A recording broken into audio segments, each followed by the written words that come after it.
সুপ্রিয় বন্ধুগণ, আসসালামু আলাইকুম। মহান বিজয় দিবসের এই দিনে সকল মুক্তিযোদ্ধাকে সশ্রদ্ধ চিত্তে স্মরণ করছি। আজকের এই দিনে মুক্তিযুদ্ধের অতীত বর্তমান নিয়ে বলার মতো আমার তেমন কিছু নেই, তবে ভবিষ্যৎ নিয়ে এক দুটো কথা বলতে চাই।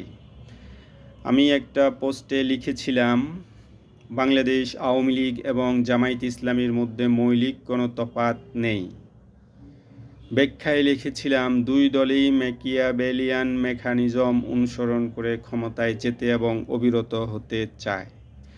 বাংলাদেশ আওয়ামী লীগ অবিরত হতে গিয়ে বাংলাদেশে গত 17 বছর ইন্ডিয়ান কেন্দ্র শাসিত একটি সরকারের প্রতিষ্ঠা করে গেছেন। আর এই কাজকে পূর্ণতা দিতে গিয়ে বাংলাদেশ আওয়ামী লীগ এই দেশের মানুষের কর্ণ কুহুরে সর্বদা মন বুলানো গান, ব্যানার পেস্টুনের রাজনীতি, জিঙ্গল দিয়ে এই দেশের মানুষের কনসেন্ট্রেশন ডাইভার্ট করার চেষ্টা করেছেন, যাতে এই দেশের জনগণ তাদের সাংবিধানিক অধিকার, fundamental state policy, fundamental rights,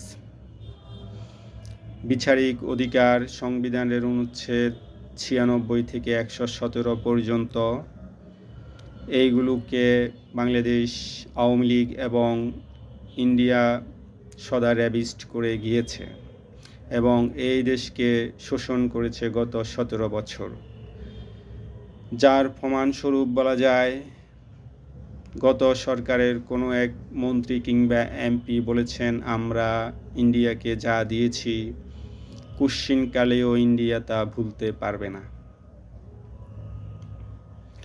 যার ফলস্বরূপ বাংলাদেশ আওয়ামী লীগ পেয়েছেন কিংবা তাদের এতদিনের রাজনীতির অর্জন স্টুডেন্ট মুভমেন্ট 24-এর 5 জুলাই পরবর্তী বাংলাদেশ জামায়াত ইসলামী এককভাবে সরকার গঠনের স্বপ্ন দেখছেন। এই স্বপ্ন জামায়াত ইসলামীর 2 মিনিট কিংবা 3 মিনিট আগে বিএনপিও দেখেছেন। স্বপ্ন দেখাটা অন্যায় নয়, তবে বাংলাদেশ জামায়াত ইসলামী এই স্বপ্ন বাস্তবায়ন করতে গিয়ে বিএনপির পলিটিক্যাল ক্যারেক্টার অ্যাসাসিনেট করেই চলছেন। তাদের অপরাধকে, অন্যায়কে, ভুলকে আরও বেশি ফ্লারিস্ট করছেন সামাজিক যোগাযোগ মাধ্যম কিংবা গণসংযোগে, যেটা ইসলামী ইমারত প্রতিষ্ঠার ক্ষেত্রে শুদ্ধ প্রক্রিয়া নয়।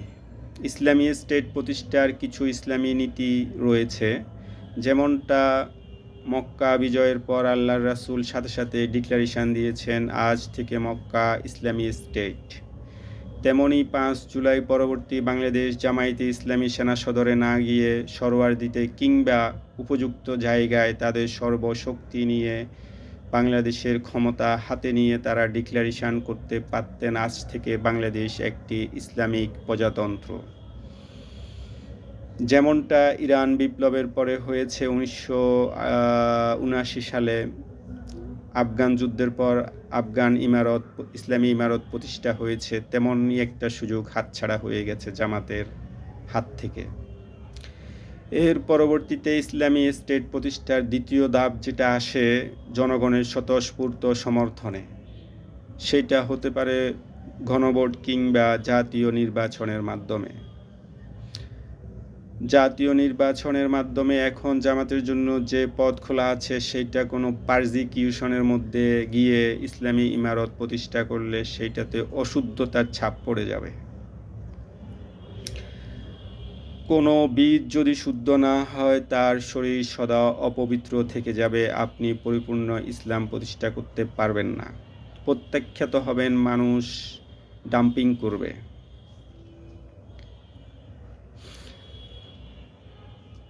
তাহলে এখন যেটা করা যেতে পারে, যারা ফ্যাসিস্ট বিরোধী, বাংলাদেশের জাতীয়তাবাদে বিশ্বাসী, বাংলার মাটির গন্ধ মাখা যেই সংস্কৃতি রয়েছে, যারা এই সংস্কৃতি ধারণ করেন, তারা সবাই মিলে একটা জাতীয় সরকার গঠিত হতে পারে। আপাতত দৃষ্টিতে একটা বন্টননামা তৈরি করা যেতে পারে।